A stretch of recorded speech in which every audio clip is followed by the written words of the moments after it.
Hey guys, this is Dan with Dry Rub. We hear from customers all the time who have back pain that the massagers in the spicy version of Dry Rub actually help relieve back pain while people are driving.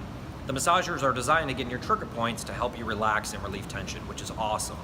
That said, if you're suffering from back pain, we want you to be able to be aware of things you can do outside of the car, at the gym, or at your home that can help you relieve tension and just feel better and get out of pain as quickly as possible. So today we're here with Dr. Ryan Godfrey, physical therapist. He's going to talk through a cool technique you can do to help release that tension and then also restabilize your back so you can get out of pain and perform at your best. So here it is, check it out.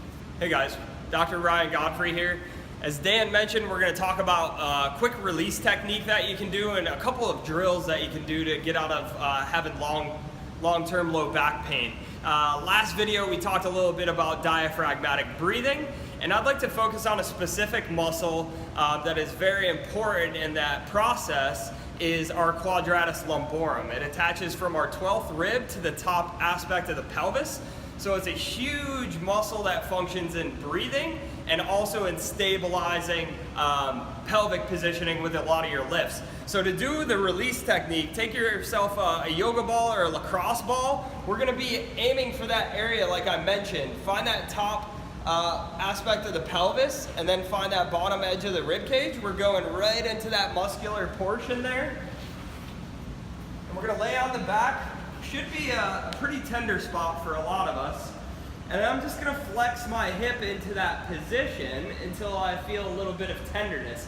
Now I can work on just diaphragmatically breathing into this position. So it's a deep inhale.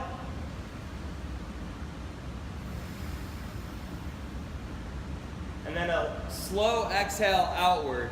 And I'm just gonna hold tension, working on that diaphragmatic breathing pattern for about 1 to 2 minutes each side. When I'm done with the release technique, there's a couple drills that we can focus on from there.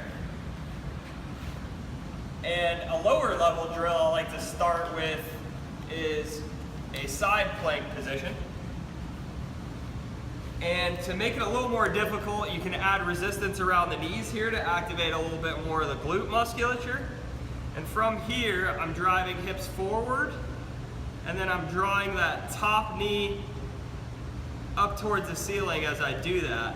And it's actually this downward leg that's really focusing to stabilize pelvis and stabilize that QL. So I want to make sure I'm not rolling back during this drill. I'm keeping a nice stable position with that bottom leg. And then a way to advance some stability of our quadratus lumborum, I like to do farmer's carries. And oftentimes what we see with farmer's carries is people get too narrow with their stance and they almost start to tightrope as they walk. So you want to think of walking with an imaginary line between the feet, okay? This allows me to stay a lot wider with my positioning, and I'm forced to stabilize a little bit more through the pelvis in that position. So go through this series. Great way to start fixing up some of that tension in the low back from long drives. Give it a shot and let us know if you have any questions.